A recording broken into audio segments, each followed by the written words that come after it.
you should use .BigBang for your next game jam. You don't need to download anything. .BigBang runs in your browser and works on any device. Laptop, smartphone, tablet, console, or even your smart fridge. All you need to do is make an account and you're ready to start making games. You don't need to worry about downloading or updating an app, how long your builds will take, or where you're going to host your game. We've got everything taken care of for you. As long as you have an internet connection, you can start sharing your games right away. .BigBang runs best in Chrome or Chromium-based browsers like Edge, Brave, and others. And if you'd rather not work in a browser, you're also welcome to install the desktop app. You can share your game instantly with a link and play with your friends. In order to share your game with your friends, all you need to do is click the share button, copy the link, and send it to them. Or just send the link that's in your browser. Once they click the link, they're already playing your game. And when you use the share button, you get a multiplayer link. So you can actually instantly play your game live with your friends. This mechanic is great for playtesting your game while your game's in progress during the jam, and really great for sharing your game with your family and friends once the jam's over. Your game will work on any device, console, mobile, desktop, you name it. Like I mentioned before, no need to worry about where to host your game or how people are going to play it. We've got that covered. If you're planning on working with a team, .BigBang makes that super easy for you. Just by sharing a multiplayer link with your teammates, you and your teammates can instantly start building out your game together. .BigBang supports live multiplayer editing, which is the click of a button, and you can all playtest the game together while you're building it. Here's a big one. Networking is built in. So if you've ever wanted to make a multiplayer game, .BigBang is the place for you. Every game on .BigBang is multiplayer by default. All you have to do is share the multiplayer link. Our networking system is super straightforward. Entities in your game can be marked as networked by just adding a tag. And there are a ton of multiplayer games and scripts on the platform already that can show you the ropes of writing networking code. Also, we have great articles and documentation introducing you to the various concepts you'll need to know when you want to take your multiplayer aspect to the next level. Did you know you can have all the power of VS Code in your browser? Well, with .BigBang, you can. .BigBang has a built-in VS Code editor with TypeScript, complete with debugging capabilities and autocomplete. You can use the editor to edit code while the game is running and see updates happen in real time. We have plenty of documentation and videos that cover scripting in .BigBang as well. You'll have access to thousands of scripts for your use. .BigBang creators have created tons of scripts that you can use in your own games. Just select an entity, select Browse Items, and you can search for scripts that other users have made. For example, if I want to make this door open, and I don't know how, I can search through scripts until I find a door script that works for my purpose. You can also remix other users' scripts to repurpose them for your own use. Remixing and repurposing scripts can really speed up your game-making process during a game jam, where time is everything. And whenever you write a script of your own, you can easily share it with other creators to use the script in their games. .BigBang allows creators to remix games, meaning that creators can actually get their own copy of another game and edit it. If you find a game you like and you're wondering how it was made, as long as it's set as remixable, you can actually take a look into how they made that game and how everything works. You can even make edits of your own, or entirely make your own version of the game if you'd like. .BigBang has made some starter templates that you can use as well, like a first-person shooter template and an obstacle course template. There's also a template for people who are new to scripting and want to learn more about it, or new to building out an environment and want to learn how to do that. So definitely check those out. You can find the links in the description.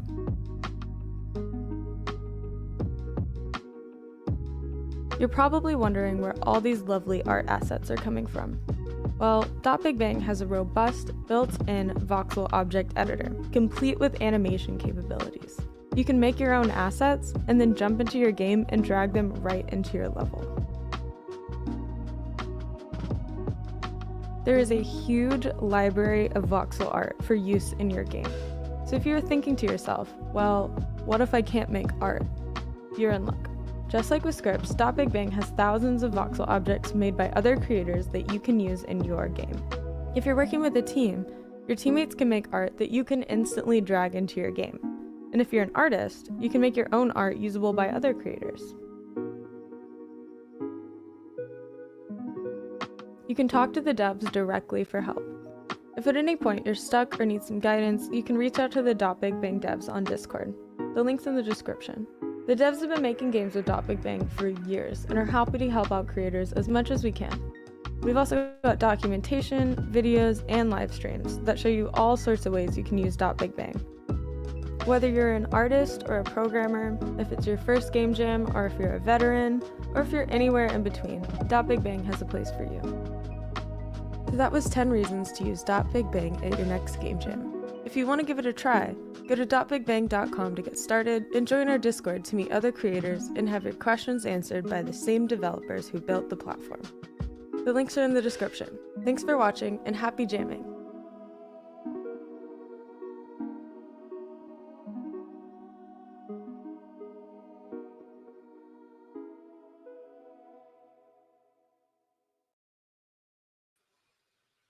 Hello, everybody. My name's Charles. I'm here from .BigBang. Thank you for Ashley for making that video and giving a great introduction to what .BigBang is. And so with this session today, I'm here for the next couple of hours, and we're going to be making a multiplayer game on .BigBang from scratch. And kind of in the spirit of a game jam, I haven't prepared whatsoever what I'm going to make. I've thought of an idea, but I haven't tried to make it before. I think it should be feasible to make in 2 hours, and we're going to find out if that actually is the case. Ashley gave a really great overview of what it means or why you should use .BigBang for a game jam. But I just want to talk a little bit about why .BigBang is a great place to make games in general. And also why I think it's really great for jamming, and also a great place to kind of cut your teeth in making a multiplayer game in a game jam. Because, you know, a lot of people will come and make games in a jam, but making a multiplayer game is tricky because you need to have enough people to test your idea, and you need to be able to share your game easily with them. You need to be able to run the game easily yourself with multiple people connected to it on your own computer.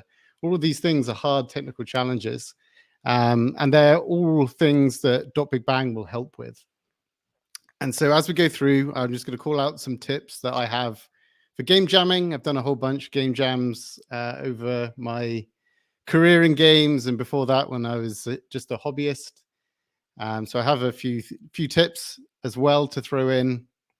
But let's start at the front with the basics. .BigBang, it's on the web. It's a website. You're just looking at a view of my Chrome browser. And therefore, like, as long as you're logged into the site, you can make a game wherever you are with whatever device you have. You can use your phone, you can use your tablet, you can use your smart fridge. Anything is a possibility, so long as you can get access to the internet and a web browser, which is really powerful. It means you can demo things super easily to people. You know, you meet somebody in a bar or in a cafe and you want to show them your game. Both of you can load up the game, jump into a multiplayer session together and play it together. That's, you know, unprecedented, really, in terms of accessibility for games, just sharing a link. And so the other part of that is that the editor and all the tools to make games are built straight into the platform. You're not going anywhere else to do it. You're not using a separate piece of software and then uploading something. You can just jump in and edit the game. And you can also jump in to other people's games. And if they're remixable, remix them and see how they've done something, how they've built it, and maybe even borrow some of the things that they've done to help out in your game, which gives you a whole bunch of shortcuts to getting a game made. And part of making a game in the game jam is taking shortcuts as much as humanly possible. Always be looking for kind of quick wins and easy ways to do things, because you only have my case 2 hours, your case 48 hours. That's not a lot of time to make a game in. Most games that we make for this platform take between like 3 and 6 months to make occasionally. So 48 hours, not a lot of time. The other thing I want to point out is that all of these games in the live game section here, they've all been made using .BigBang. So if you want to get a view of the sort of games that you could create and the sort of like level of polish and that sort of thing you can achieve, you can jump into any of these games and play them and find out. We've never cheated making anything. We've always done it on .BigBang and use the same tools that are available to you right now. And so with that out of the way, let's jump in and start jamming. I'll explain my idea. I did cheat slightly with a little bit of pre-preparation, which is this empty game that I made already with some objects in it. It's just our base default level. And I went and found some voxel objects in our library of things that I thought would be fun to use. And so my idea for this game is not original in the slightest. I have 2 hours. I'm taking a shortcut. So I kind of know what it is that I'm building, and I know the mechanics that I'm going to put together. And I've got a few things that I think I'll need to help me make this game, which are these kind of like 6 objects in front of me just now. So that's my I guess tip number 2 is, whilst you won't know the theme up front, you can pre-prepare. You can get comfortable with an engine like .BigBang. You can think of a genre or a style of game that you might want to make, no matter what the theme is, and do things like that. So pre-preparations are really a really key thing to being successful, I think, coming out at the end with something that you're happy with. The worst thing you can do is go in with tools you've never used and no idea what you're going to do. So what idea are we going to do? Well, let's open the editor and let's just change the name of the game. I'm going to call it Doodle Drop. Might give people some hints about what's going to happen. So really common kind of format of gameplay. We're going to have several levels of platforms, and all the players are going to drop in at the start of the round on the top layer, and every single platform they touch is going to disappear after a very short period of time, and they'll either manage to jump off it and stay on that level or fall down to the next one. And then the same thing happens again and again, and then one last time. And if they fall through the floor on that bottom level, they're going to fall into the lava and die. And once they're dead, they're just going to go to some sort of intermission space where they can watch everybody else still playing. Once a time limit has been reached, or everybody's dead, or there's like one person or a few people left at the end, we'll declare some winners. And then after a short period of time, we'll just start the game again and play through infinitely forever and ever. So anybody can jump in at any time and get into a game nice and quickly. It's another hallmark of a great kind of like always online multiplayer game, is to get people back into games as soon as possible. So you look at like the battle royale genre. Usually after you've died, you'll jump back out and queue up straight away again. There's no kind of like hanging around and waiting and all of this sort of thing. Fall Guys. Yeah, it is actually, it's a mode in Fall Guys. There's like a ton of versions of this on other platforms. I know there's definitely one on Roblox because my daughter loves to play it. But that's like the general idea. So I've got my task list here in the corner that I'm going to try and get through to make this game. And this is just going to be a big adventure in, can we even make this game in however long? I do not have a clock in front of me, in the hour and 50 minutes that we have left. So let's get started. The first thing on my task list is making the kind of death drop, for which I have this beautiful animated piece of lava.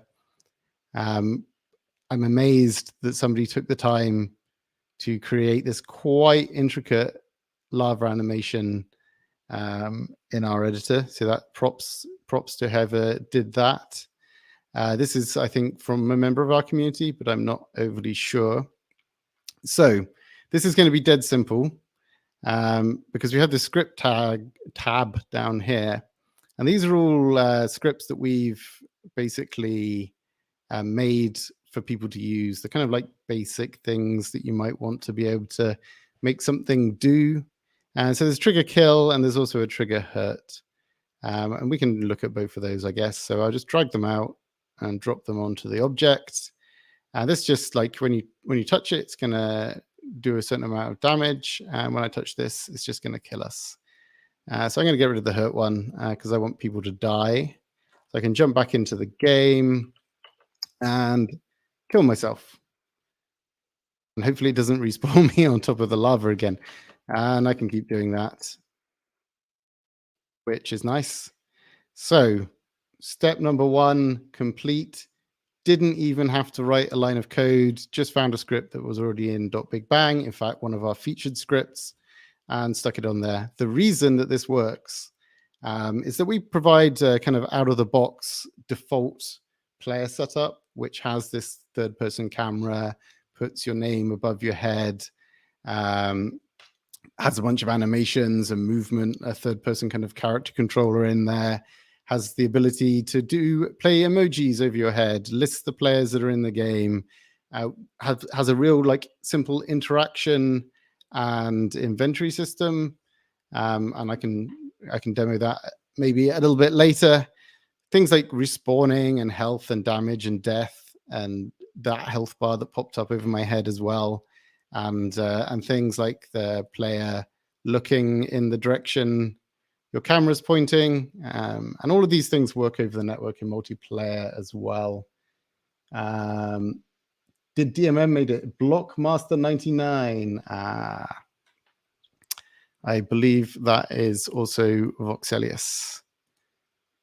Yeah, so we've got our first thing done, killing ourselves with lava.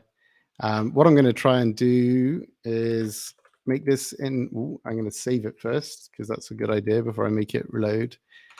So I'm letting you see my taskbar up at the top here so that you can see what I'm typing in there as well. So I'm just going to type $MP equals bloop afterwards. And this is one way of just making your game run into a multiplayer session.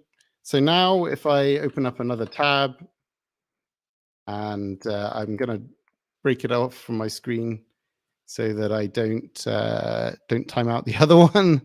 And now you can see 2 of me. And this is the new me that I've brought in. And they're going to jump on the lava and they're going to die as well. So that's absolutely perfect. Exactly what we wanted to see.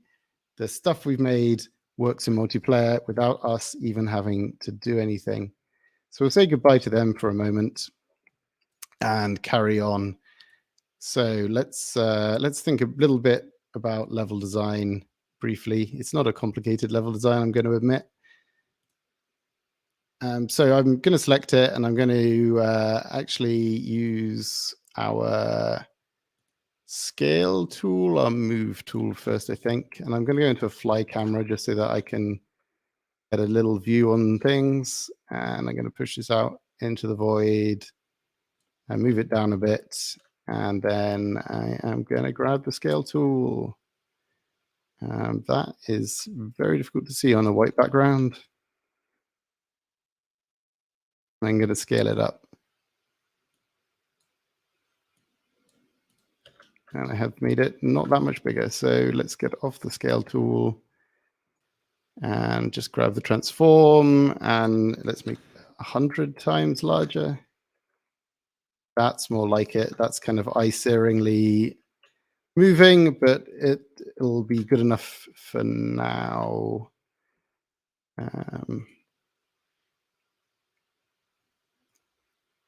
Maybe make it smaller later.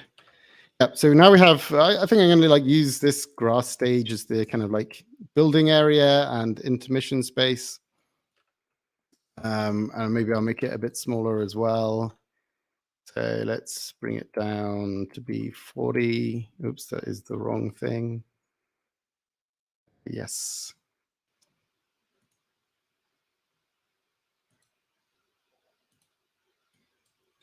So we need to name it something different so that it lets us change it. It's kind of a little thing to stop people doing bad stuff to themselves. I've got to quickly do it.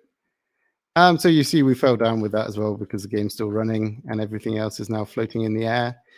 So I could try and accurately move him back, but if I go to our multi-tool and use the blue thing, it'll pin it to the ground.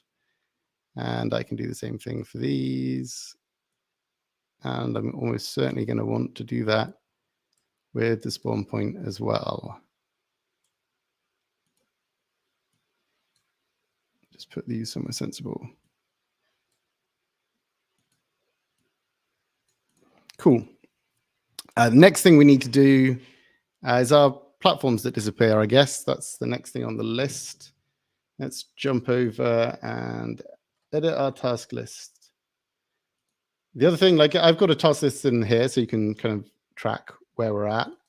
But I'd really recommend doing this if you're doing a jam or anything like that. Then you'll be able to keep track of what you're doing and what you've got left, and you can expand it and contract it and all of that sort of good stuff. So we're going to make the platform next, I think. But how are we going to do that? Why I am, I know what I've done. I've done the bad thing, bad Charles. And so I was standing on here and I shrunk myself at the same time as I shrunk everything else, which is mildly hilarious, but maybe not what I intended. So all of these are pretty cool. I would say that that was quite small as a platform. If you think we're going to build out maybe like 10 by 10 of these, so there's going to be 100 of them at this size. That's not going to be that impressive. We need to make them bigger. So maybe this size, that looks more like it. I don't know why I put the 4.3 in there. It's a pleasing additional amount though. Let's start off with 4. And then we can just feel how big that is and how quickly we can run across it. 1,000, so like a second and a half to run all the way across. Obviously we can jump the entire thing, so we can leap over things if you want. That seems pretty nice. So we grab it, and we're going to want to do multiple things with this. So it's going to need to take part in networking. So we are going to click the network tag in here. The net one next to it, as you can see from the tooltip, everything's tooltipped. This entity is networked, but the net tag also automatically networks any changes to its position and rotation and scale, and the playing animation on the kind of skeletal object, if it has one, so like the characters in the game.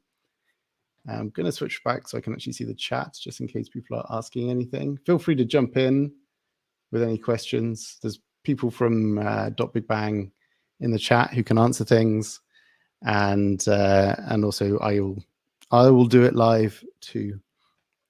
So it's network now, and we're going to need to make a new script to control its behavior. So I'm going to click the button here, which will bring open the scripting window. I'm going to resize it and maybe hide this at the bottom.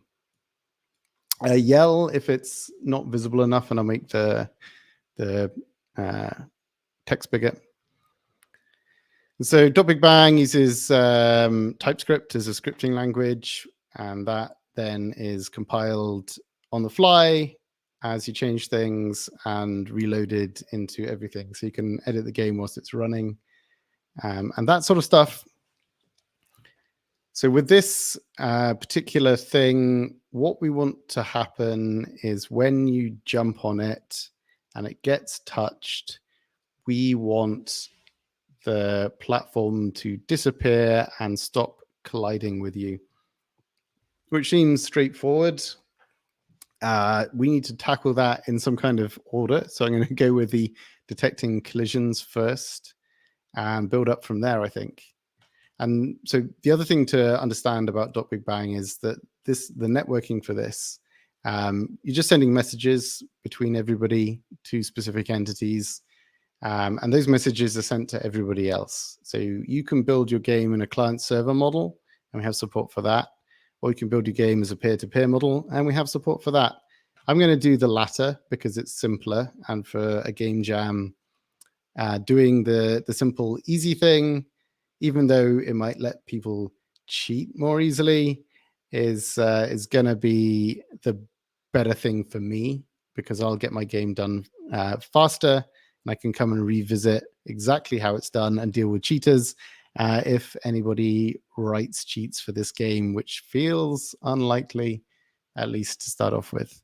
Unless it's an overnight success. We're hoping for overnight success. Yes, bigger text, please. That's bigger. If it needs to be bigger again, I can do that as well. So the next thing I want to show whilst we're doing this is just the docs, and not that doc.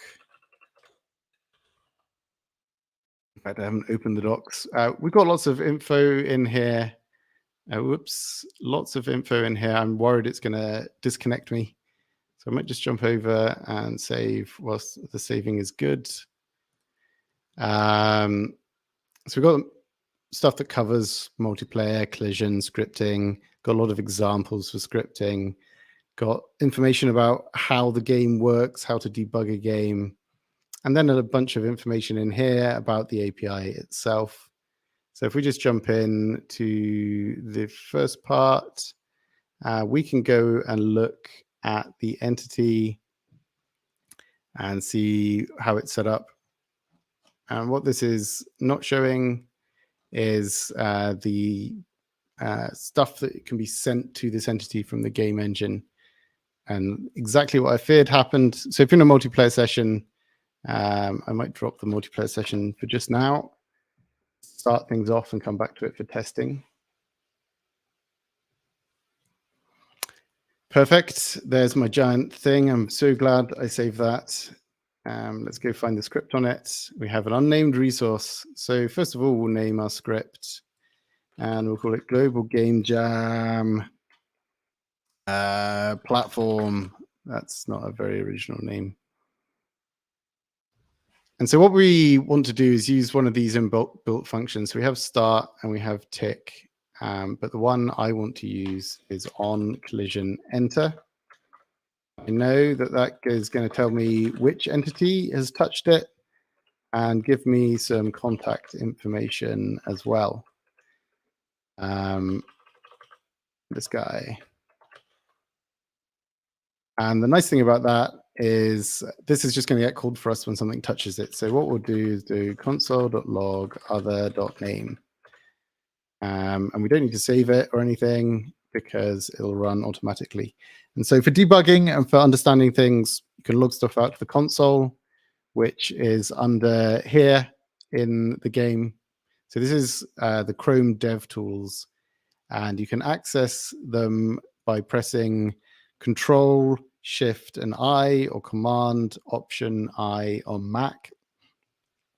And they just give you a console, full debugging support, full performance monitoring, memory monitoring, network monitoring, whatever you might want to do for something running in your browser, you can look up that information.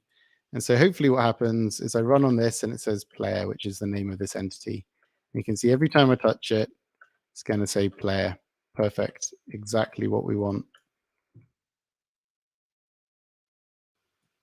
So first of all, like anything touching it is going to cause this to happen. And we only care about players. And in fact, for what I want to do here, it's been on my mind for a couple of days, percolating how to do this. So I have an idea of how I'm going to start. Players have a bunch of tags on them, including the player tag here, which is a system level tag. But that player tag is only on only set on the peer that owns that player. So we're basically saying we can basically just filter for us touching the thing. So I'm going to do if other dot tags has player, and I actually want, if it doesn't have the player tag, we want to early out and ignore the collision. And then the next thing we want to do is have some kind of amount of time it's going to have to disappear, I guess. Like what should we call this? Disappear. I cannot spell. That's going to be how I spell disappear. Yeah.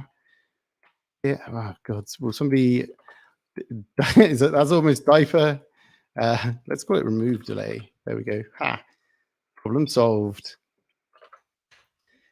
So we're going to want to have some sort of remove delay. So we want to do, and we're gonna have to work out where that is in the future. Remove time. It's going to be 0. I'm going to correct my thingy.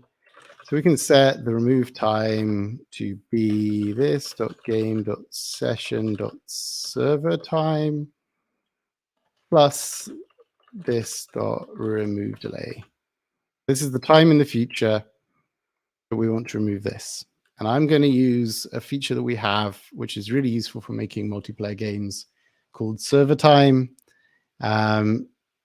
It's the time as the server sees it and is kept in sync across everybody connected to the same gameplay session. Who is the server, you might ask? Well, it's the first player to have joined that session, or somebody else. If that first player leaves, somebody new will be nominated, and the serverness will be transferred across to them. So you don't really need to worry about it too much. It'll be kept in sync for you. And the reason we're going to use this is, again, we want to make this peer-to-peer. So I'm going to need to generate a network message that tells everybody else what time they should remove this platform at. And I need a common base to do that from, which server time gives me. And so I can do that right now. I can be like, well, we know we are the owner because we have this. We know we know we're doing the right thing. So this game session send message. I'm going to send it to ourselves so the script knows which entities it's attached to. Why do you not like me? This game session send message. This.entity. It's complaining because I haven't filled it all in. I'm going to call it something. Remove tile. And then we're going to send through time this.remove time. So we've generated a message that's going to be sent over the network. We need to pick it up on the other side. Thankfully, there's a on message event. And we're going to get a name, which is going to be a string. We're going to get a payload of data. Let's call it data instead of payload. Which is just going to be this object that we've randomly fired across. So if we have multiple events, it could send anything. One of the nice things about TypeScript is that it has the ability to just be like, it could be anything. You can expect anything to come through, and it will handle that. So we've got the message. If the name doesn't equal remove tile, I want to early out and ignore it, just in case people start sending us junk. We don't want to spuriously process it. And if we got that through, then we know we can set the remove time to the data.time. And so we know that's going to come through here. Time is going to be set to the remove time, and we're going to get the remove time as the data.time. Thinking about it, we want to make sure if this.remove time doesn't equal 0. And this dot remove time is greater than and data dot time is greater than this dot remove time. So if somebody sent us, like if two people touch near enough the same time and they're sending information through together, we don't want people that have sent their remove time later than the one we already have away. And we also need to make that same check higher up. And this just means that, you know, like I touch it and it's about to be removed and somebody else comes along and touches it, they don't reset the timer again. And if this, I could do, technically speaking, I could do that. That's probably the easier thing to start off with. And then we can add the finesse in there if it's needed. So if it's already been set, don't set it. Obviously, don't send the message. Otherwise, when we get the message, if it's already been set, don't set it. Otherwise, we'll set it. That could potentially result in two people running onto the thing at the same time. This is a multiplayer fun experience. You want the text even bigger. Okay, text even bigger. I'm running out of screen space now. So two people could touch at the same time and their messages kind of cross with each other and the platform disappears for them at slightly different times. So supersize text maybe after each refresh. It should keep the same size, hopefully. But yeah, I'll make the text enormous for everybody. So we're going to ignore that slight hiccup that could happen. It's mostly going to be like a moment-to-moment thing, and the difference is going to be minuscule anyway. We've set up the messaging for this. Now we need to process it. I've forgotten a semicolon. We're going to use a tick function, and this is called every frame to update the state every single time. So if we can have if this remove time is greater than is 0, we'll return because nobody's touched it. We don't need to do anything. And so we will then be if this .game .session .server time is greater than or equal to this .remove time, do the remove.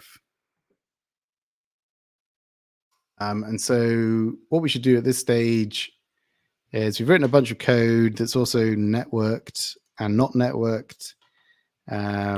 We should also set this to 0 again. And put a console log in there, remove the tile.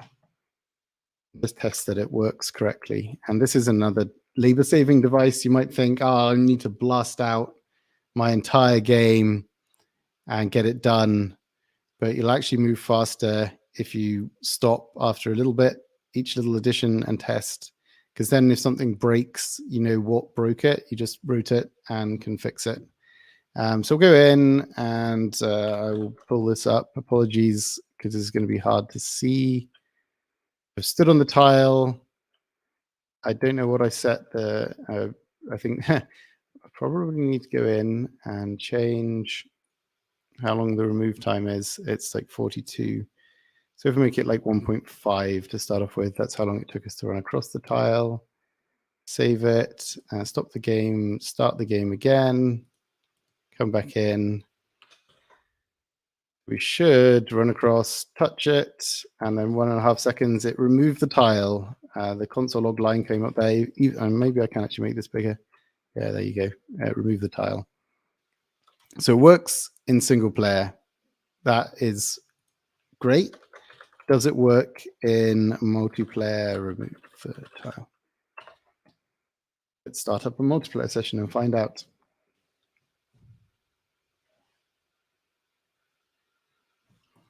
And I'm going to do the same thing again. And what's going to happen this time, hopefully, is that both people get the remove the tile in their console.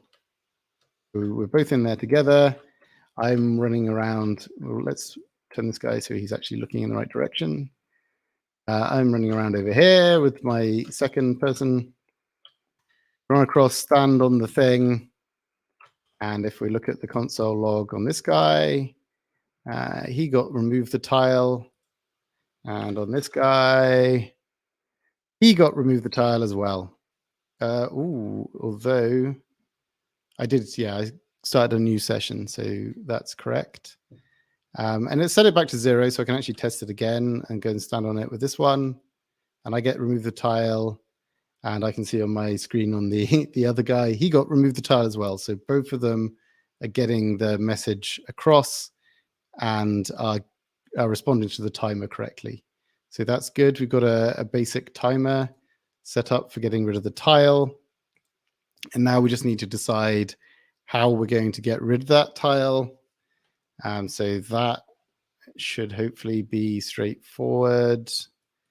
I could just delete the tile, but I don't think I want to do that. I think I want to make it invisible and to get rid of the collision on it. And the reason I want to do that rather than just deleting it is, the game has to restart. I have to make all of these things appear back in the same place again.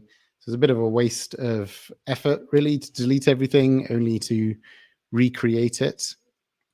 So we're going to do that. And to do that, we need to grab the collision volume and the voxel object just here. But before that, I'm going to drink some water. And let's test that, see how far we've gone. So we're 35 minutes in, which I guess is 20 minutes of actually making stuff. And hopefully in a second, we'll have our main gameplay mechanic complete, if not polished. So that'll be nice. Then maybe we can set some other things up.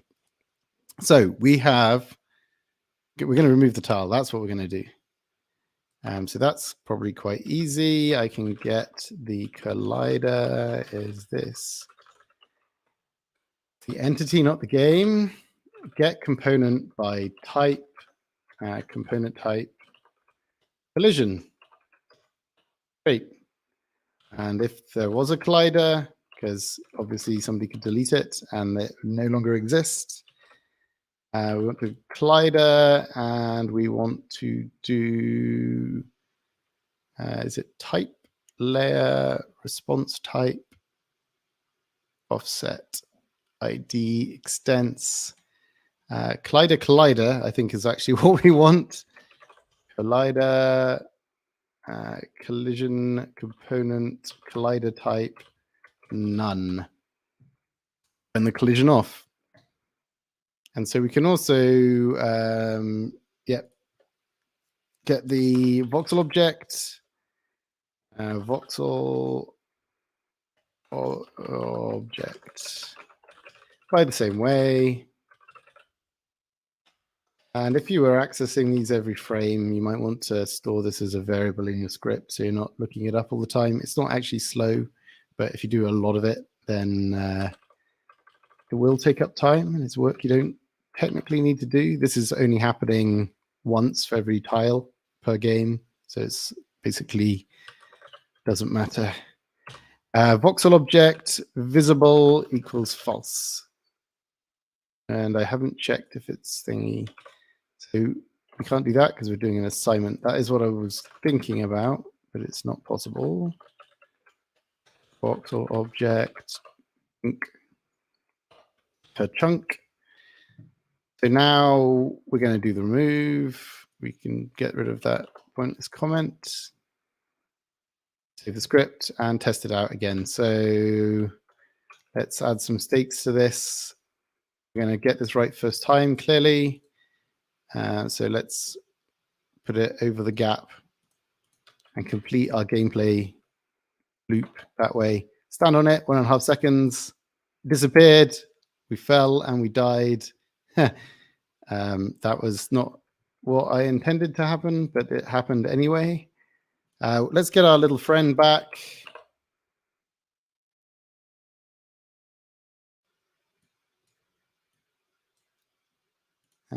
play the game, obviously. Here's our little friend. We're not actually looking in the right direction here. There's a tile. The reason the person died immediately rather than hitting the lava is to do with the respawn script. So we'll fix that in just a sec. So we're looking in the right place. We'll get the other person, and I'm going to run and bravely leap onto here. Disappeared on both things, and now I'm just falling infinitely into the void. Okay, gameplay. We're technically speaking for games mechanically complete. Obviously, there's a round system in there. I'm not sure that counts as a gameplay mechanic as such, as opposed to the meta structure of things, but that's philosophy. So yeah, cool. Obviously, we need a way of resetting that as well. We'll need to do that too when we have gameplay rounds. Let's fix the height problem. There's two ways we could go about this. One is to edit the template, which sounds like the bad way of doing that in terms of complexity, or the other one is to just get the move tool and drag everything up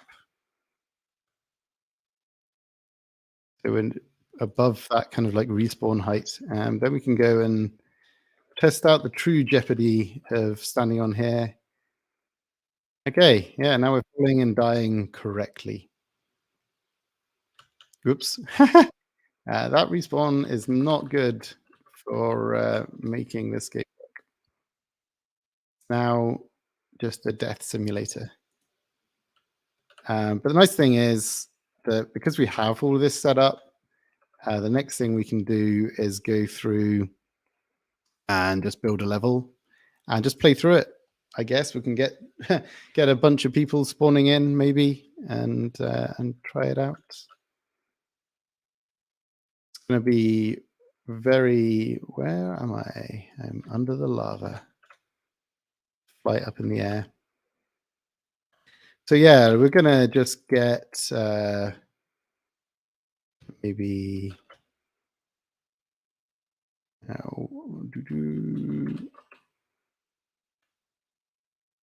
little gap between them. 2, 3. I'm just doing this kind of approximately. 4, 5. More. Copy paste them. 10. And grab all these as well. And then 10, 20, 30, 40, 50. Oops. 60, 70, 80, 90. Is that 90? 1, 2, 3, 4, 5, 6, 7, 8, 9. It is 100. Okay, so we've got all those in. And if I get a slightly better viewpoint, I can select them all. And just to make it easier for me to select these, I'm just going to put on the tag called floor 1 that I've just invented. And that means in the entity selector, I can type floor 1. And it will show me all the tiles for them. I may be a little far away. It's going to be a leap into the void, but we can see our... No! Okay, actually, that we should respawn still okay. So if we move the ground a bit closer, we can try this out. Why am I back under here? Let's get a bit closer.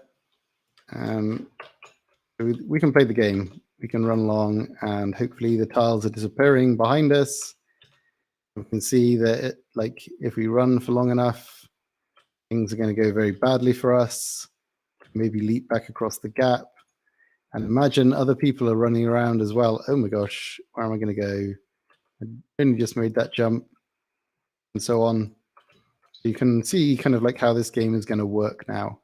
All we need to do is have many tiles in. And so that's pretty cool. Is it worthwhile playtesting that? Maybe not. 12 per row seems pretty good. Yeah, maybe. And gaming in the wild is correct.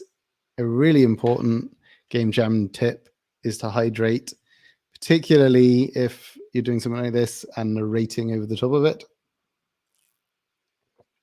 You get thirsty very quickly. I'm going to call that complete and just jump onto the round system. And then like what I want to do is get the game loop running, and then we can drop everybody in, play it a bit, make some decisions about the game, and then start adding polish in, like VFX for the platform disappearing, maybe some UI, and so on. Just we'll see how far we can push it really at that point. So where is OBS? For now, we're going to call the platform done. Anything else we do is polish, which is lovely. And we're on to the round system. So, whoops, that was not the button I wanted to push. I knew I was going to do that at least once, but I want to keep it in the box. We got the platform set up and done. Let's move that out the way for now. Get the entity search out the way. Fly back up. And admire our handiwork here because we've got rid of all of this.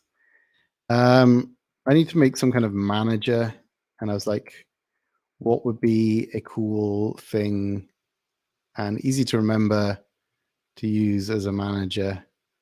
And I decided an absolutely enormous cool guy doodle who's going to be watching your exploits.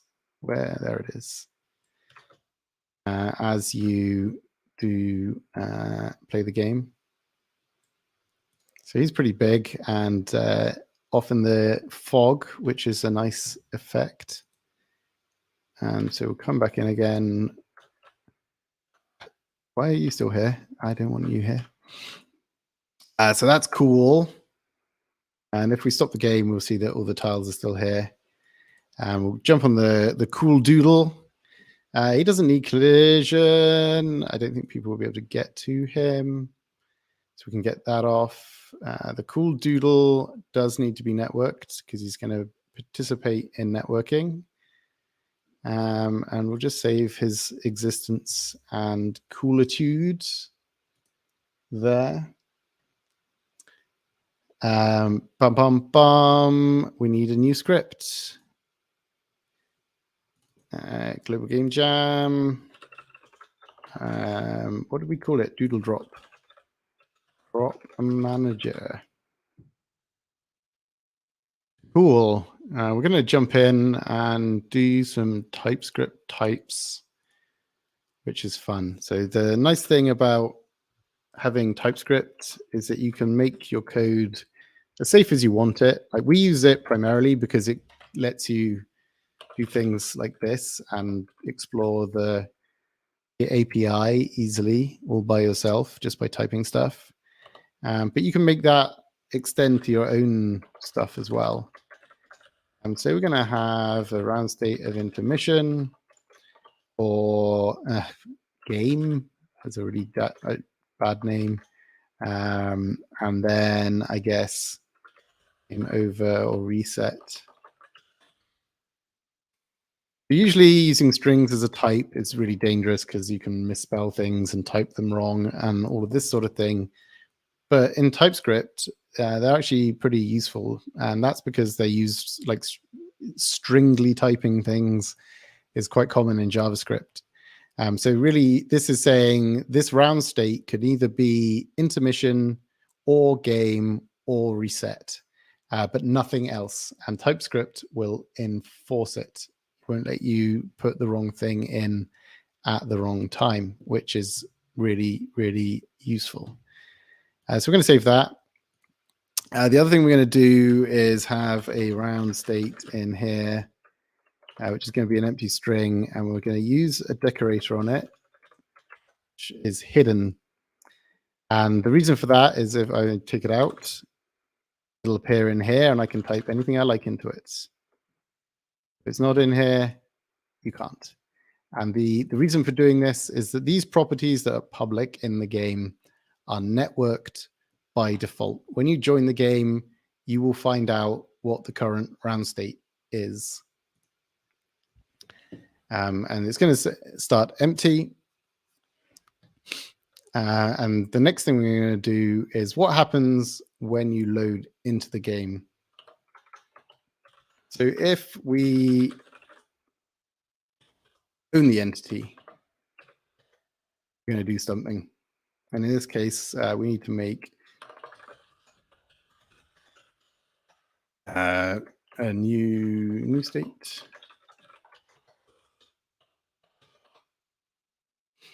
We're going to set up a change state function that is going to take in one of these round states and set our new state. So we can change which state we happen to be in. So this start gets called when the game is started, brought up, begins. And because our doodle is networked, somebody on the network, one of the people connected together, owns the doodle. And in this case, the owner of the doodle is the server that we talked about earlier. And they own the doodle and will nominally at least responsible for what it does and what it's doing. You can, of course, ignore that, but it's useful. It's a useful construct to understand the sense of ownership and who owns something, and use that to control what code is executed where. And because somebody has to be overall in charge of what's happening, otherwise it's going to be the Wild West. We're just going to use the owner of the doodle, who will be the person that is currently the server. They are going to change the round state to intermission. And we can see it spell checks it for me. If I do intermission D, it's the wrong thing. So that's when the game very first starts up. But if we're joining, if round state, if this, probably, do we want to change state into the round state, or do we want to just know that? Let's put a to do in here. To do what happens when we join in after the game has started. That's what we're going to solve there. And technically, we could return here just now. So we're going to start. So intermission game reset. We don't really need reset, I don't think. Just you're in the game playing it, or you're waiting. In the game playing it or waiting. So we want to do something useful here. So when we change the state, we'll do this dot round state equals new state. I want to do something based on the old state, but we'll add that in when we get to it. And then we want to network it. This game session dot send message to ourselves. Typically, you want to send messages just directly to the same entity to keep where you send it and where you receive it on either side together. It's just easier to understand that way. But you can send it to any other entity you like if you're doing something more complicated. This entity, we're going to send it across game state. And we're going to send through the state as this dot round state. And we could do this. This entity is owned locally. I'm going to wrap it like this. So then we can use the same function for both sides. That sounds like a sensible thing to do. Probably want to have an intermission time. How long would a 5 seconds? Don't want too long. Game time, 60 seconds, just to start off with.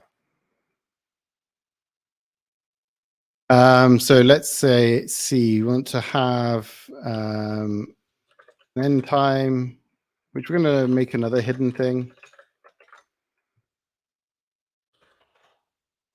In time 0. This is going to work like our, well, let's call it timer end, in fact. This is going to work like our other one. And thinking about it, this probably just needs to be public and hidden as well.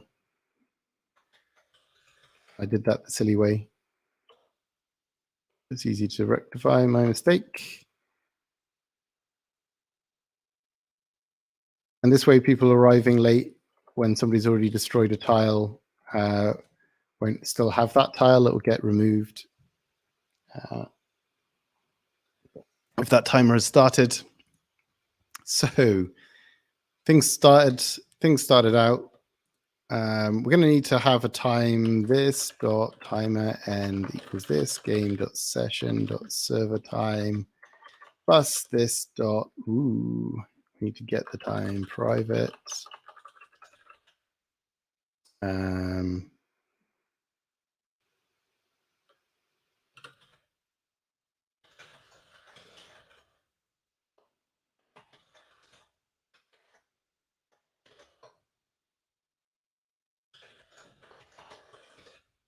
Let's do that.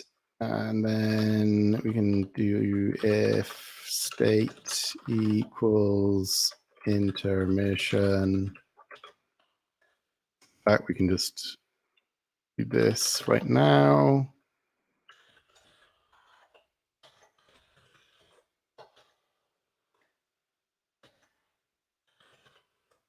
Intermission time or this dot game time. That's nice and easy. If the state was the intermission, it's going to be the intermission time, and we've only got 2 different states, so otherwise it's the game time. Plus this dot get state end delay.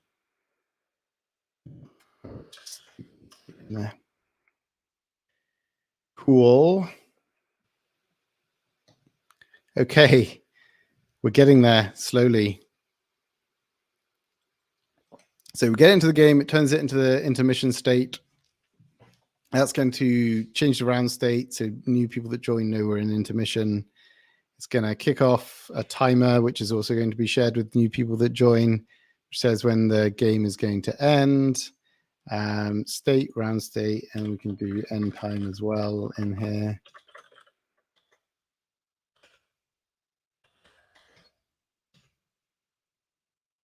Get out of my face, please. Thank you. Okay, so we need to receive that on the other side. And that is going to be in on message, data, any. We only have the one message at the moment, but we're probably going to send more messages from this. So we'll just do a switch on the name. And if it is game state, going to be if we are this game, this entity, sorry. If we own the entity, we're going to ignore any game state messages that get sent to us, just in case somebody else tries to send us them. Otherwise, we are going to do, and okay, this makes sense to keep, to not do, because we're getting this information out. Whereas here we're sending through the end time. We could actually just double the work right now and just do this to change state to data state, and then do this dot timer end is data.end time. So we set the end time once ourselves, and then set it again from the actual data that was sent through, which is totally fine. We can clean that up some other time, but we have now an hour left to get this finished in, which isn't very long. And this part is already feeling quite tricky to do. And then, yeah, we want to, let's have a private get next state. We can have, it doesn't need, oh yeah, we need the current state. Oh no, actually we don't need the current state at all. So turn state equals into this dot round state.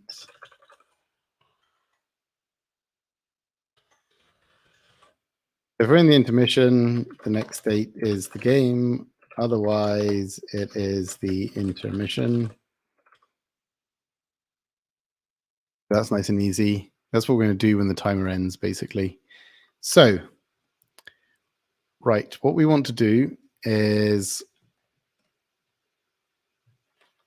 if this dot timer end is greater than 0 and this dot timer end is less than this dot game dot session dot server time. Is it time for the timer to end? And then we'll just set the timer into 0 just to stop things until it gets started again.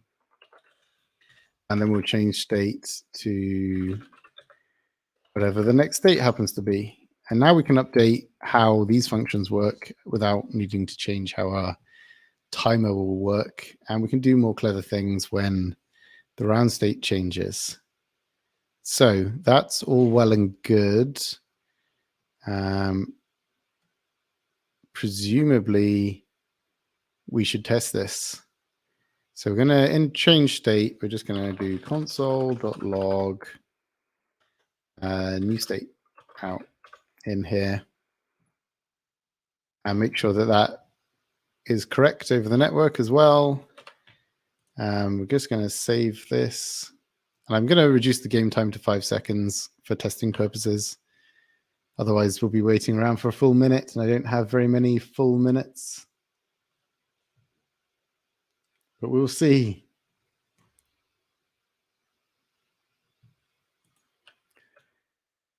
We have our giant doodle. We have our thingy. We are seeing if we get random changes. Game, intermission, game, intermission, game. Perfect. It's working as intended locally, which you'd hope would be true because it's just a fairly straightforward timer. Let's get a second friend in who's joining late. And they're in. And they don't actually do the catch up, so they got 2 intermissions. And let's see what they're doing in here. Game. Okay, so one thing is going wrong. They're in the right state and they change at the right time. They're all hooked together. But one thing that's wrong is that the person that's connected is getting that change through twice. So that's a bug. That testing it with just console logging has helped us discover before we made any grave errors or went further and didn't understand why things were going wrong.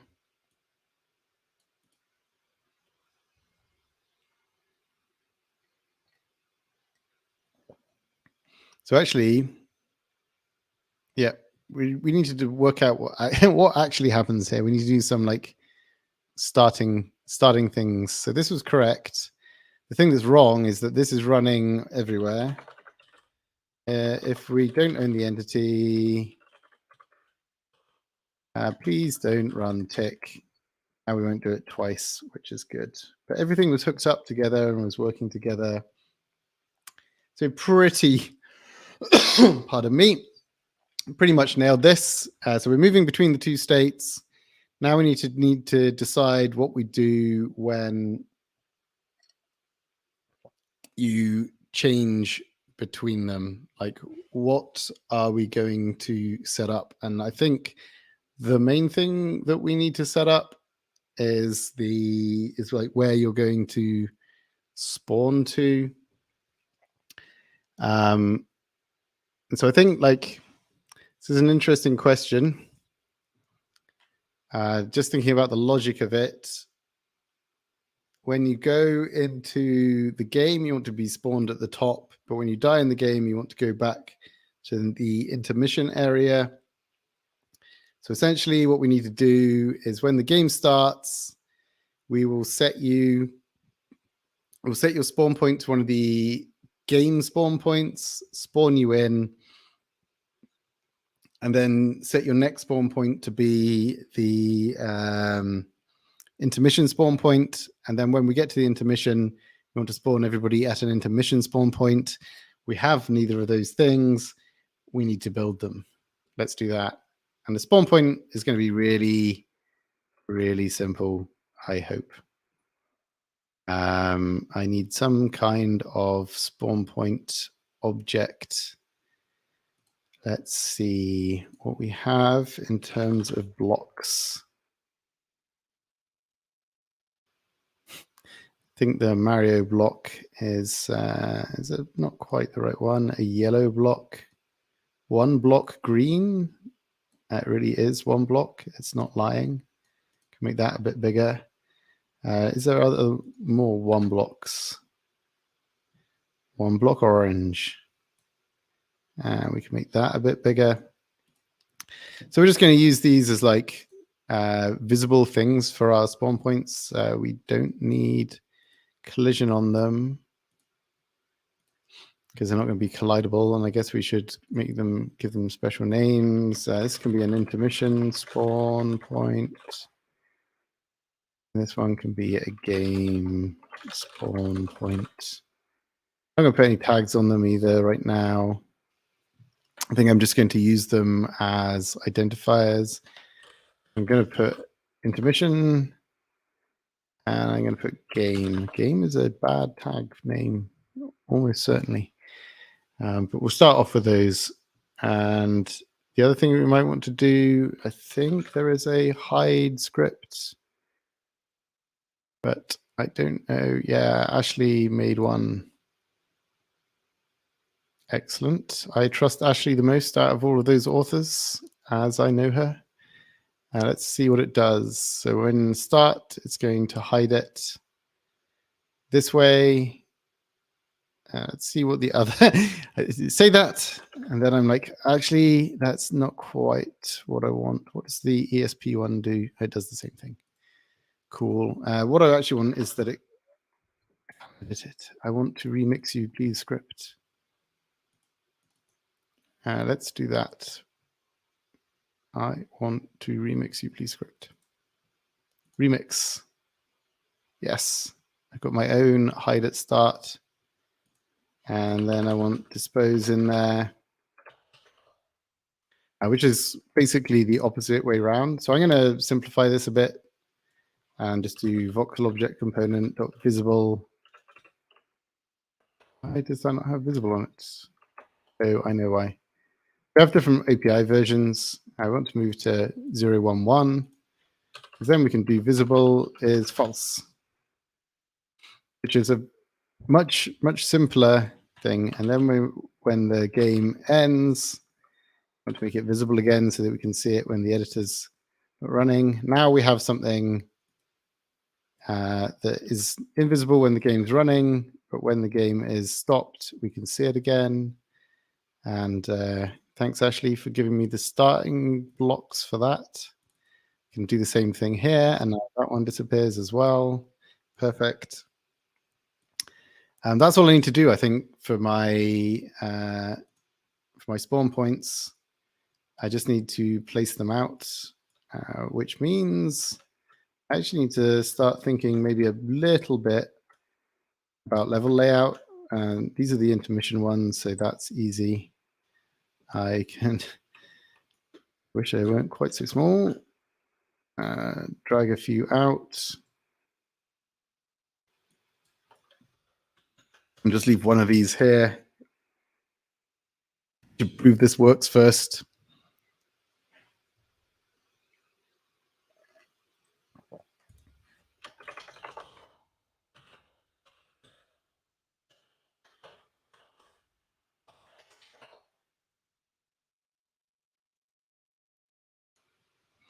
Yep.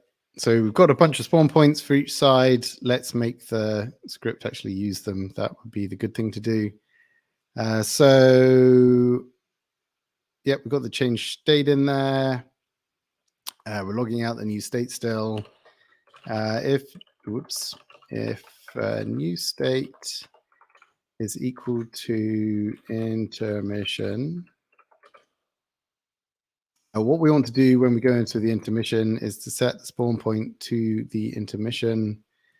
We play the game, we can look at our character, and in here, I believe there is a default respawn script, and we can look at what it gives us. Set respawn tag. So this is going to respawn us at something with a specific tag, which is very useful. So what we can do is say this.player, this.game, player entity. We use a question mark because we might not have one. Send event, set spawn tag, and it's starting intermission. So we want to set our spawn tag to be intermission. And is there a respawn? Respawn, there is. And then we can do this.game.player. So we could just pull this out and not do this a million times. Tell them to respawn. And you just saw that happen, which is kind of nice. Else, it's game state, game.player entity.send event set. Let's stop the game running just for now. And is it respawn or spawn? It is a respawn tag, so that's why respawn. Grab this, grab that. Game. And tell us to respawn. Respawn. And then what we said is when the player next dies, we actually want to change the respawn tag to intermission so that they get sent back to the intermission viewing area if they die afterwards, which is good. And this is all networked already, so this is going to run on both sides. So everybody will be set up correctly, hopefully. And it's on a 5-second loop. Let's save the game. So we've spawned over at one of the tags over here. And now we're over here. And now we're over here. I have no idea where. So respawned at the game tag. Respawned at the intermission tag. Respawn failed. That's not a good sign. So that can be caused by a few things. If we move this further over, we just move them off the ground. It's probably what's happening is we're going inside something else. And let's just get rid of one of them, all but one, so that we can see us ping-ponging back and forth between them. This is the main spawn tag.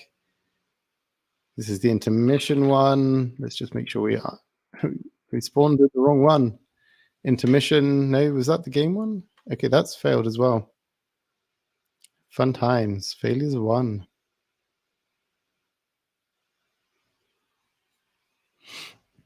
So this keeps failing.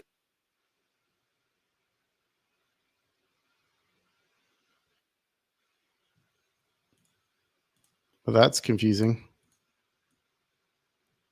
So is it that the respawn is broken, or is it something else?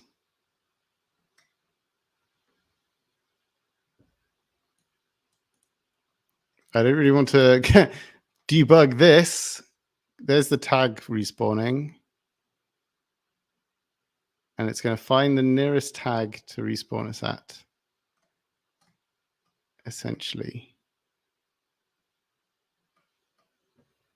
So we'll just make sure that we're not respawning inside things, making it sad. Immediately click the wrong thing. This has no collision. This has no collision. Let's try, for the sake of argument, let's get all the tags.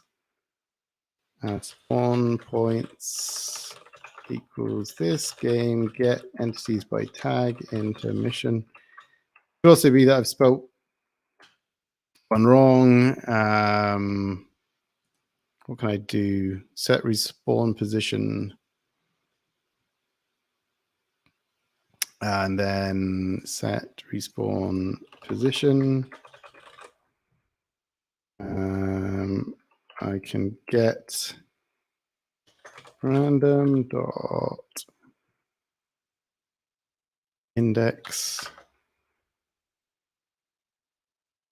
spawn points dot length. So I can get constant spawn point equals spawn points gives us the right index. And then this is the entity. So spawn point dot world transform dot position spawn point dot world transform dot rotation. And use that instead. So rather than using the built-in functionality, which might be suspect, might not, I'm just trying to sort it out. So we want to get game respawn. I want to do the same thing again with intermission. And I've got multiple of these.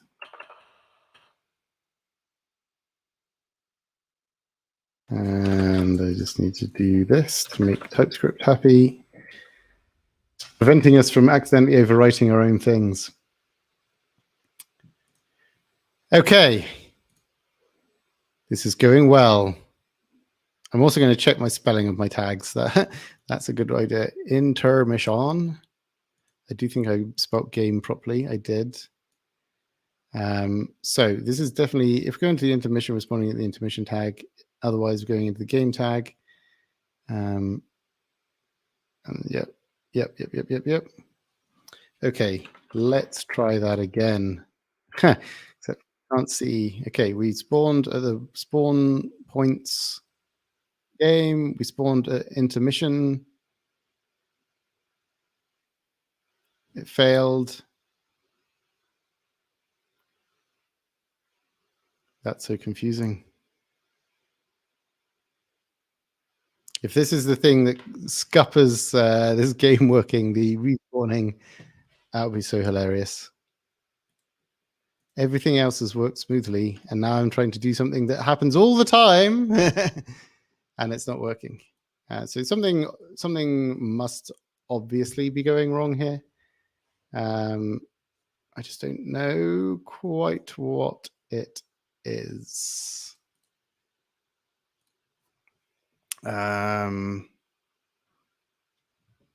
So one thing that's confusing me is it goes into the game state and it is it just that this is not too much in the ground? Let's move these all the way up. Super high.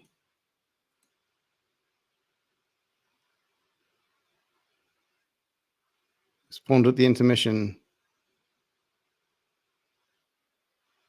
We spawned at the intermission. It's giving me the error, I bet. No, it's not giving me the error anymore. It's just not choosing different spawn points. Okay, so that is at least closer to it working. This guy was in the ground.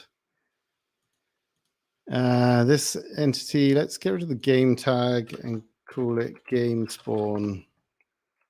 And let's get rid of the intermission tag and call it intermission spawn. Okay, and update this intermission spawn game spawn intermission spawn. Okay, spawn at the default tags. And now it doesn't do anything. Intermission.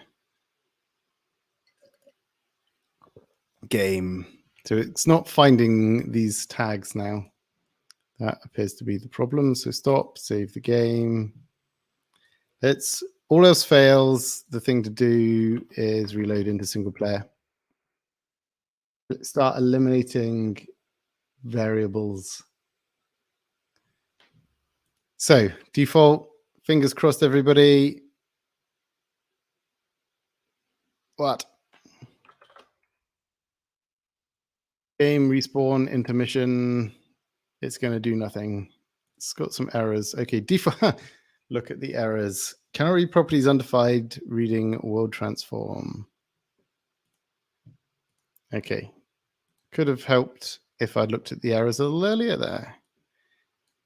Open the manager.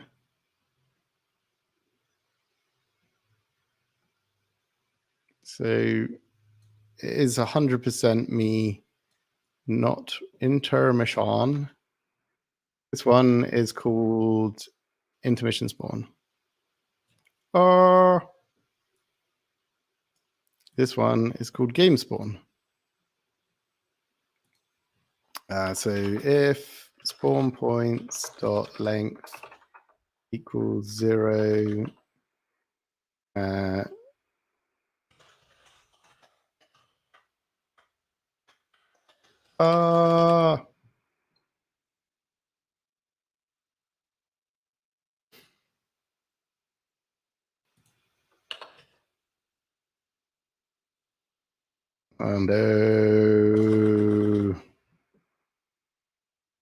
just to see which one of these it's triggering.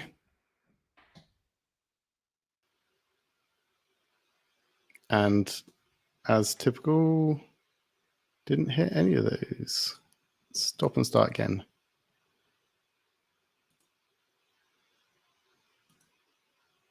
So it's when it goes into game respawned. So in fact, in the respawn script, it is now dying, which is interesting. So it's actually the player that's breaking now, not anything else. So it is definitely finding the respawn points. It's not respawning correctly. This is amazing. Because that's the player respawning. That's using that respawning logic.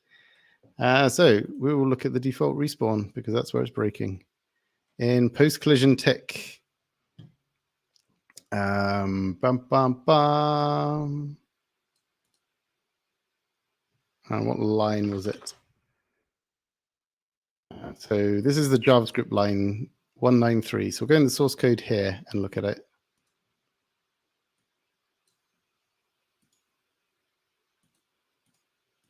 So these are all the scripts and their JavaScript equivalents. And it was default respawn 193. So the line numbers are a little bit different to one another in that thing here. So it's this respawn tag is set, which seems interesting because I didn't give it a respawn tag. But that does explain why things are breaking because I'm probably sending through the wrong event.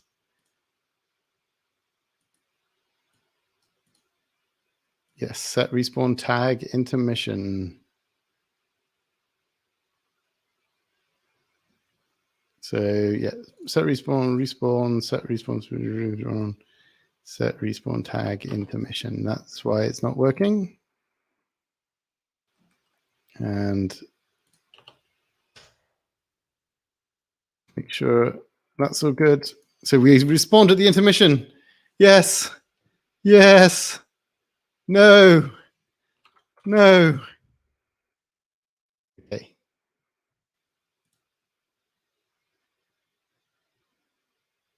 So it's saying it's not failed. It's just respawning us at the same point, which is where we were before.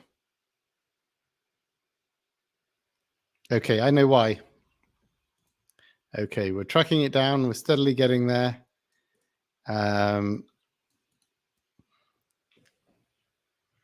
One of the things I noticed in here is that the respawn gets queued. So my logic when you go into the game is wrong, which is what it was, which is the incorrect thing that happened all the time.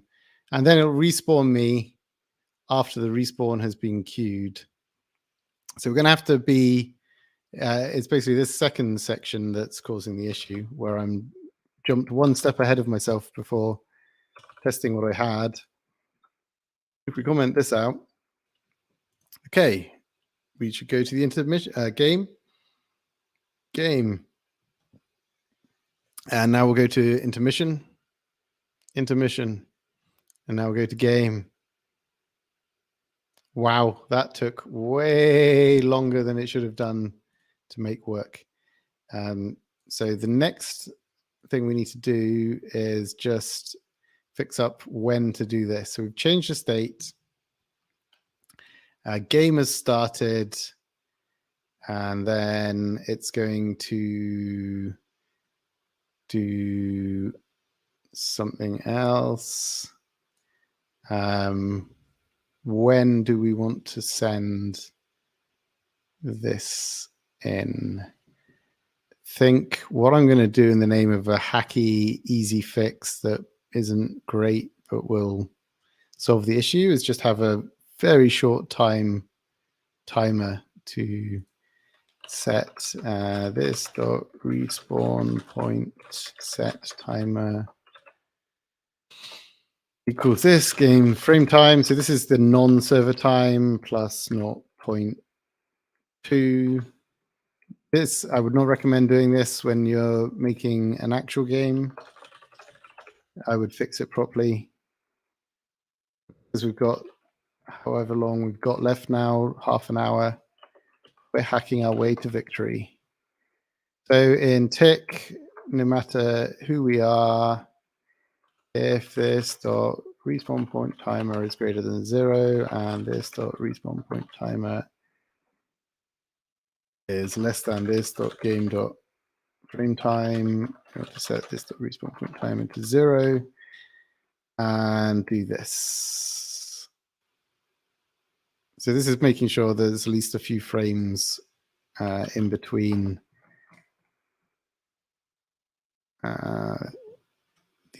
these things happening.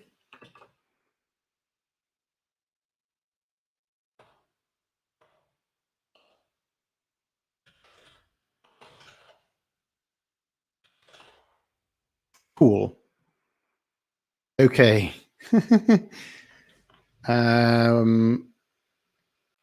Let's just test this again. Spawn here. We're going to spawn to the game side.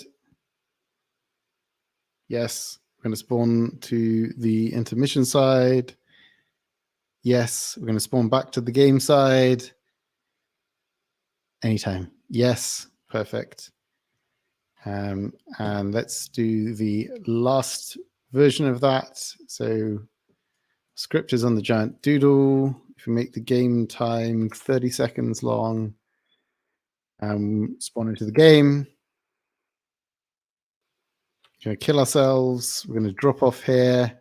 And we should respawn on the intermission. And then we should respawn on the intermission again after the 30 seconds has elapsed, however long that's going to take. Oh, This Nemis Tech is Big Bang. It's a web-based game engine. It's in your browser. I'm working just in Chrome, and so you can jump in and make a multiplayer game super straightforwardly. Sorry for not checking chat. I've just been diagnosing and fixing the worst thing I think I've ever had to try and debug on stream, whereas that feels so much like some of our like battle tested code is broken, but was in fact me being silly. So we've got these things in here. I'm actually going to break them out as a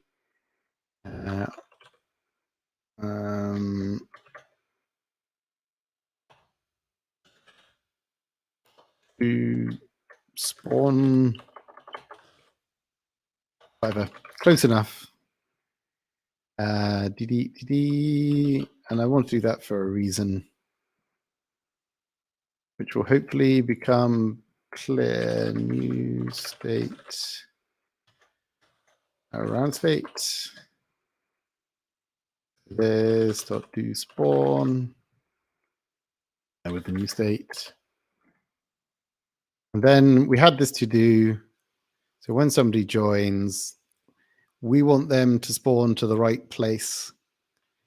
And so we do this, do spawn, and it's probably technically this dot round state. And pretend that is the same thing. Sake of argument.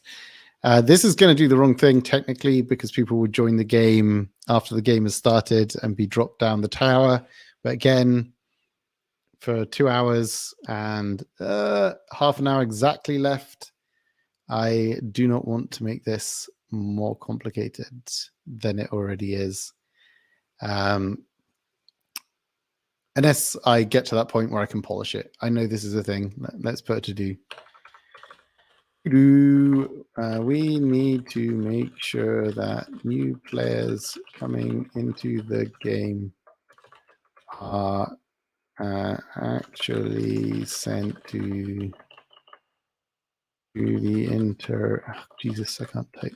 Intermission position. So they're not cheating, basically. Not that it particularly matters, but it's good to know that we have that hole there. So the next thing, obviously, check it still works. Multiplayer. Tell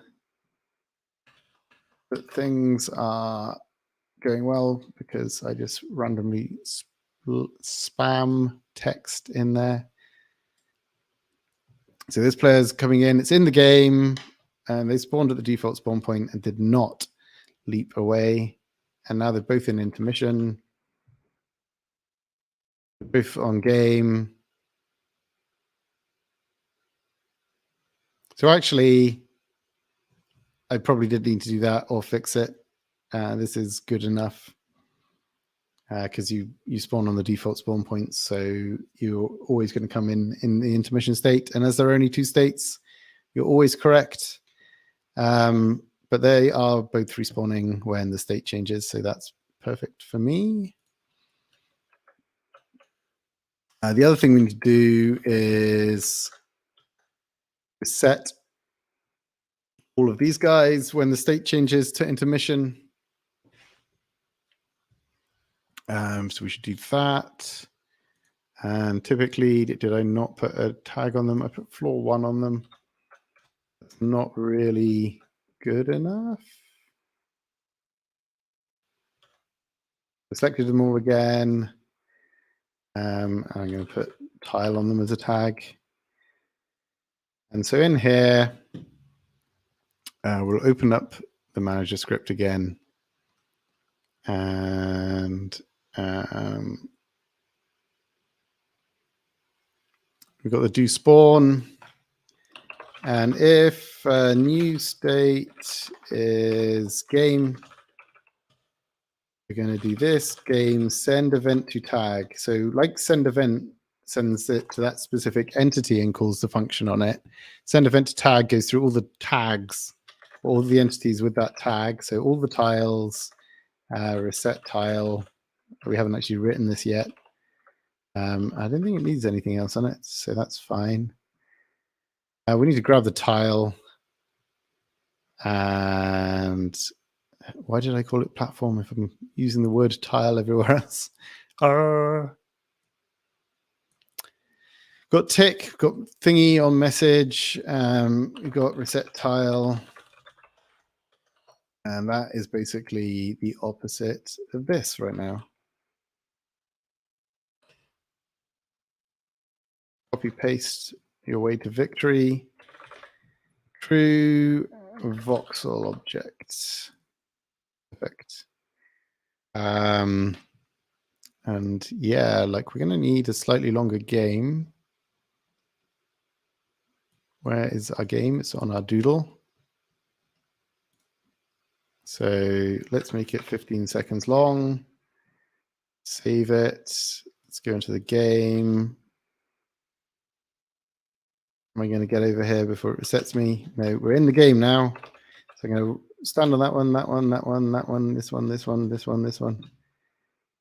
And then when it resets us after 15 seconds, it didn't reset the tiles. Ah! Oh, no, it did when we went back into the game. That's what we want to happen. That's good. So yeah, that works. We can reset the game. We have the game loop running now. So it might not look like much, and I have not got as much time as I hoped I would have to polish things up. We have at least got a single floor in there. We have got spawning. We've gone through everything. How much time have we got?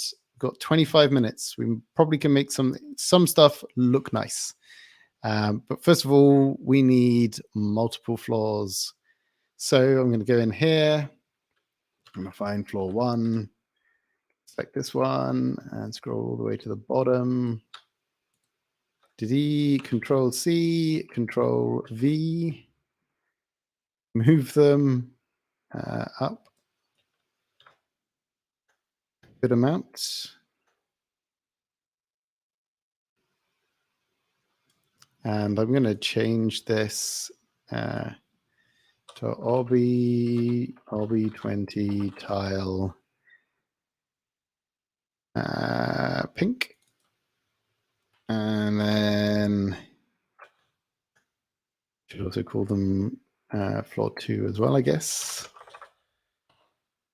And then I can do Control C, Control V, and I can move them up again. And call this one floor 3. And make it a different one, RB20 tile. Or you have green. That's a nice one. And then Control C, Control V, move it up again. Tile green, RB20 tile rainbow. And that's going to be our 4 layers all over the top of one another. And they've all got collision on them. This one needs to be called floor 4. Out of an abundance of caution, I'll immediately save. So there we've got our tower in front of our doodle. Our intermission area is pretty close up. We've already used these. I'll move this closer over here with the orange one. And if we just zoom in, and we can paste a bunch more intermission spawn points, so if people die or arrive at the same time, it won't go wonky. And then these game spawn points need to be at the top.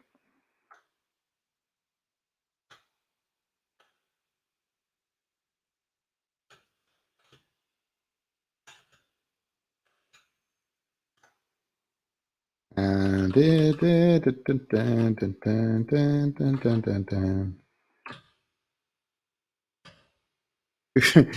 and my placement of these might be quite bad, trying to do this not in a particularly top-down view. If you spawn into the void, sorry, that is my fault. So you can see we've got a whole bunch of spawn points in the air above this. You can see me messing up because of perspective and not getting very many. I should really have not picked such a clashing color. Control V, can I have some more over here?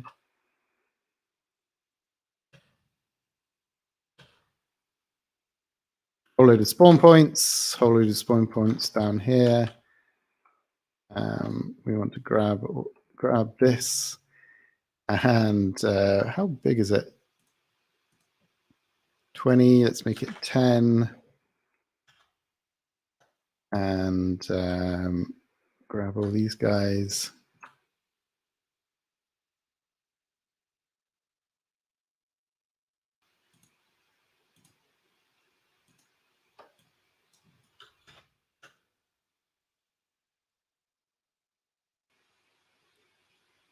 The question is, where's the funnier place to come back in? Is it at the bottom, or is it at the top, or is it somewhere in the middle?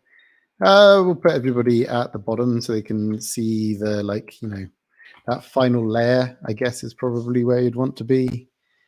And then, how do you change the height of the death plane? You can set it in the player controller. But what I did is the opposite, and you die when you land on the lava.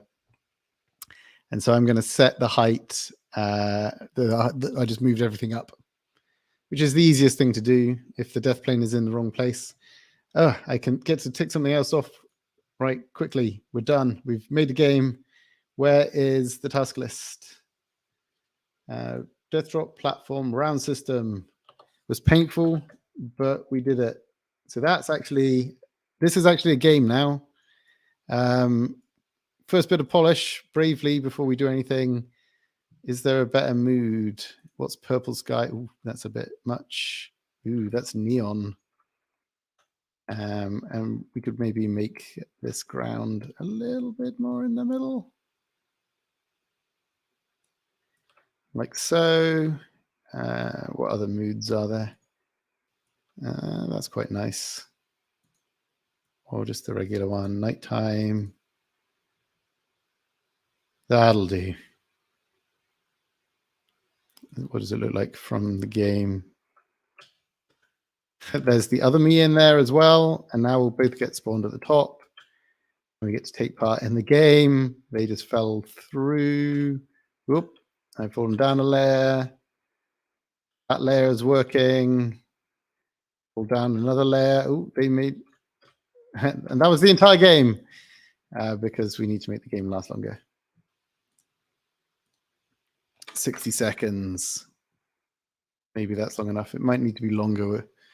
We can also find all of the tiles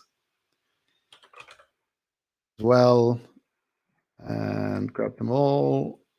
Why is it showing 480 of 508? That makes no sense. And make that 0.75, so it's a little bit more dangerous. Okay, we've done some polish. I feel better about that. But what we're going to do now is get rid of my little friend.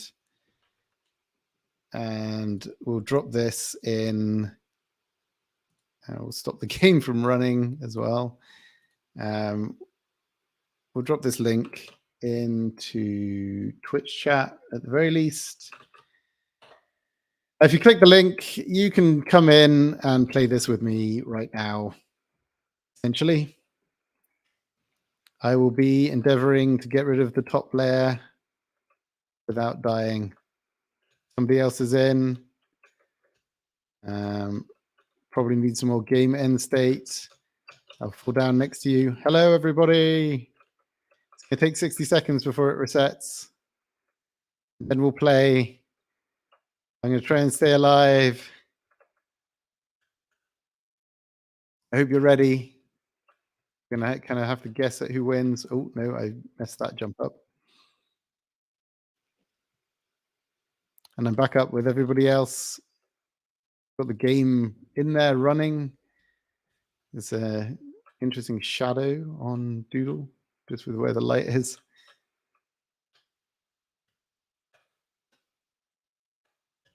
Right.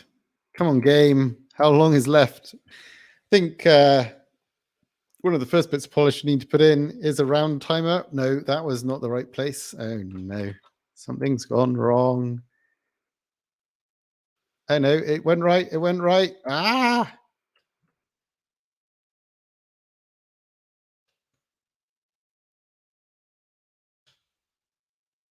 Ah, Comet Rain.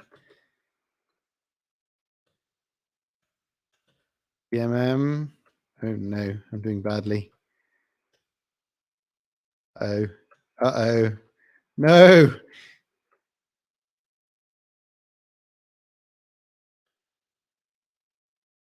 Ah, yes, yes, yes. Oh, no, no.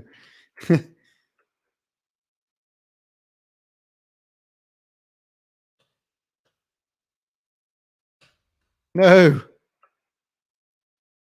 And everybody that dies spawns back over here, and you can watch the last battle unfold. You can see pro gamers surviving, and that was the game. So 60 seconds was maybe a bit long. We could do it in 90. Oh, this is working correctly now. We're playing again. Oops. I'm not sure the best strategy was running down there. I don't want to be in the corner as well. Oh, Jordan! No. I definitely want to be on the edges. That's what I'm learning about the game that I've made.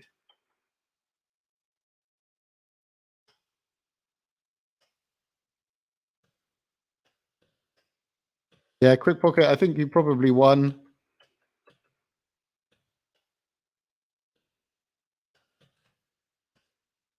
Oh, no. Oh, saved it. Am I just going to win by having been at the bottom first and therefore destroyed all the tiles? No, there is a Charlie. And that was the game. Yeah, so it needs to be slightly longer. Thank you, everybody, for playing. That was very helpful. I am going to polish now, because that's obviously the most important thing to implement. So things that we could polish in the final 15 minutes. I would have said a round timer, but what I'm actually going to do is a particle system, I think. On the tiles, I've made a tricky job for myself, because I've got to do all of them at the same time. Tile, select them all. Select them all. And we're going to add in a particle system. And this is technically adding 400 particle systems all at once. So I don't know if I'm going to break the editor trying to do that. It's a learning experience. Let's give it a little longer. Technically, I have never tried to do this before, so I wouldn't be surprised. Oh, no, look, everybody got one. It just took a little while. We don't want it to loop. I want no initial velocity. I want no Z velocity. 2 seconds sounds good. I want my spawn rate to be large. Capped at A. I want my emitter shape to be cubed. I want it to be on the surface. And I don't know, I want it to be 10 across, 10 on the Z, 1.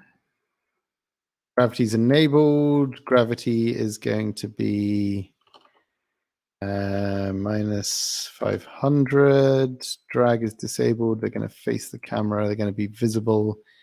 They're going to ignore fog. I've done this wrong. I didn't need to add all of these things onto this. That was my first mistake. Wonder what happens if I press play. Ooh, that actually looked like it did something cool. Can I do this, but from this view? Look at that. Gravity's going the wrong way, but you know, that was roughly what I was hoping to happen. So I'm going to take that as a victory. Now we just need to remember those settings and do it the right way. So let's delete this off here and hope that it doesn't take forever to catch back up again.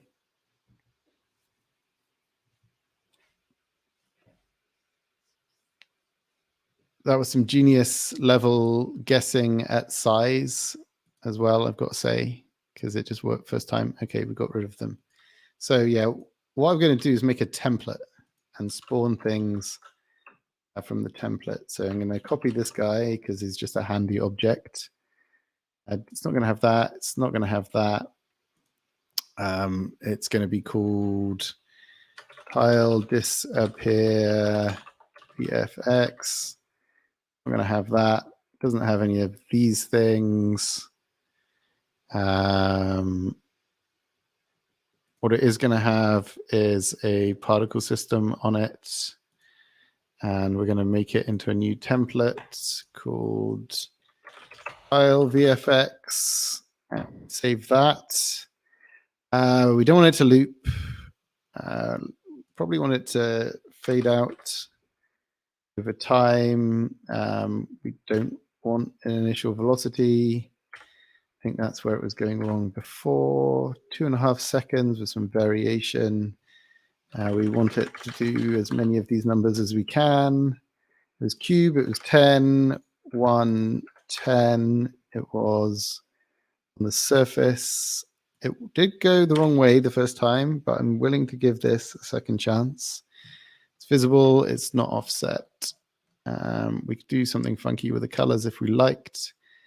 Start size, end size, that all looks good. We're going to push the changes to the template. We're going to save the template. And then we're going to select all the tiles like a crazy person. Actually, no. First of all, we're going to change the platform script. Okay, so when we delete the tile, we are going to have a VFX template, which is a new template ref. And we want to spawn the VFX. This is the right spot. Yeah. So const VFX equals this dot VFX dot get if VFX, because this could be not set. This game dot add entity from template VFX. We don't want to network it because everybody's going to run this code. This dot entity dot world transform dot position. This dot entity world transform dot rotation because we're spawning it on the tile itself. This code is run by everybody, right? Yes. So we're going to add that in. Now we select every single tile. And hopefully this is a quicker operation than adding a particle system to every single one of them. VFX, we're going to add the tile VFX, select it. That was much faster. I should have done that the first time. Now we save it. Now we return to the game and we wait for the game to start. We fall down. It gets destroyed. Play some VFX. There's not nearly enough particles in that VFX, but it did play. And it did do the right thing and go in the right direction this time. So it is forgiven for being a bit flaky. The good thing is we have this VFX object in here, So it's quite easy to update it. Let's make it start a lot larger. Probably too large. 6 maybe. And it didn't create that many particles, maybe 5,000 a time. Spawn rate is like way up there, so hopefully that's enough. So we make those changes to this particle, and we push them to the template, and we save it, and we can just run the game again. Wait for the game to start. Drop in. That was a bit more obvious.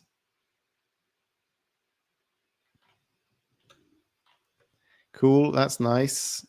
Let's stop. I'm going to make the particle starting sizes bigger. I think my initial view that 10 was a good size was actually too small. Maybe even 30. I want to make it chunky. Push it to template, save it. I'm going to add a sound effect. Is there a click? I don't want it to be negative click. I don't even know what that sounds like. Gain loop, no. Do you want a script? Spatialized audio. I guess it's not a addable script. That's disappointing. Is it on the player template? Can I steal it somehow? So some of our scripts that we have are not accessible right now. This one appears to be one of them. So this is going to be quite loud on everybody's machine, but we're going to live with it because I want sound. And I do think people are not able to hear what's happening over the stream. I don't think the audio is coming through other than my voice just because of the stream setup right now. So you'll need to jump into the game when this happens. I'm going to add a play script. Is there play SFX? SFX? Play sound on trigger. Play sound. That is play SFX. I wrote it. Amazing. Where did it go? Start delay 0. That's great. Push changes, save, and there you go. You heard it go. You can watch it drop out the bottom there. Perfect. It looks very large in this thing.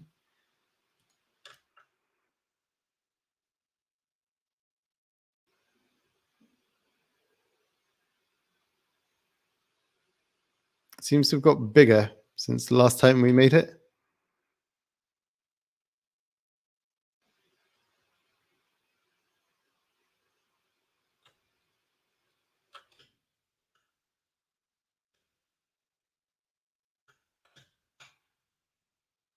Something's happened with the scale of that.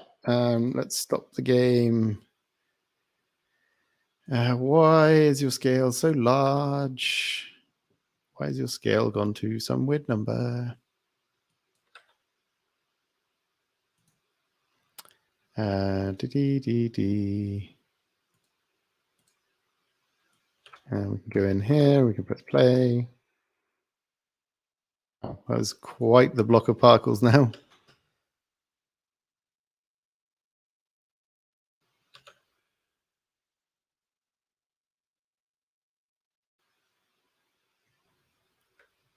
So it really did spawn absolutely all of those particles without prejudice. So that start size is way too big.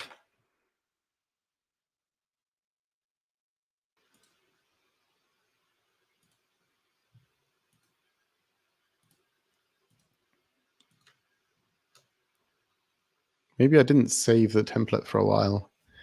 That could have possibly been the issue. That's more like it.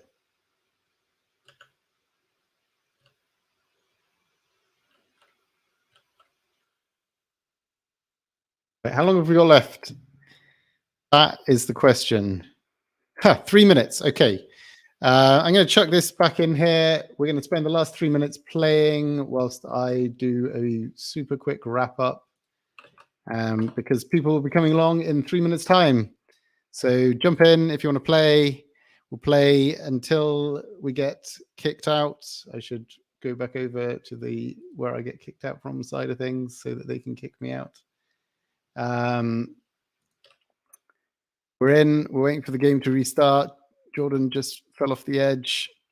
Made a game in Big Bang in 2 hours that I didn't know how to make when I started. Only had vague ideas about how to do. It's a fun multiplayer game. You could imagine taking this further and playing in a more like what features you would add to it, how you might fit it into a theme, all these sorts of things. I have friends. Oh my gosh, it's killing me. You can see everybody else dropping stuff down on top of me. We managed a little bit of polish. We got stuck. We got unstuck. If you want to make a game in Big Bang, join our Discord. Find us in the Global Game Jam Discord under Big Bang. The link is to ours is on screen right now. You can find it on the front page. Just encourage everybody to come and give us a go because it is a fun engine to make games in. I've been doing this for like 20 odd years now, and this is easily the most fun I've had actually making a game in terms of like iteration speed, ability to make a multiplayer game without tying myself in knots and so on. So really, yeah, come and give it a game. And I'm going to get kicked off any second now, I'm pretty sure. So thank you very much, everybody. And if you have any questions, we'll be hanging out in Discord in a bit.